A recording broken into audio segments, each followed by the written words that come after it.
तर एक महत्त्वाची बातमी, मंत्री छगन भुजबळ यांना पुन्हा धमकी मिळाली आहे। मेसेज करून अश्लील शिवीगाळ करत धमकी देण्यात आली। अंबड पोलीस ठाण्यामध्ये या विरोधात गुन्हा दाखल झाला आहे।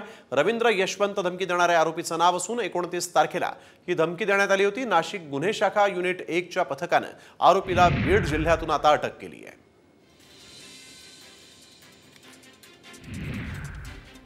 अनेक वेळा हे प्रकार घडतात, धमकी देणं आणि त्यापेक्षा अतिशय घाणेरड्या, मला घरच्या लोकांना सगळ्या लहानपासून मोठ्यांपर्यंत सगळ्यांना अतिशय अश्लील घाणेरड्या भाषेमध्ये शिव्या देणं।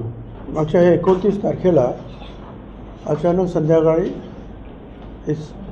मेसेज एका पाठोपाठ एक यायला लागला आणि अतिशय घाणेरडे। माननीय नामदार श्री भुजबळ साहेब, अन्न व पुरवठा ग्राहक संरक्षण ग्राहक मंत्री महाराष्ट्र राज्य यांच्या मोबाईलवर अश्लील संदेश व धमकीवजा संदेश पाठवले होते। त्यामध्ये आरोपीला अटक करण्यात आली आहे।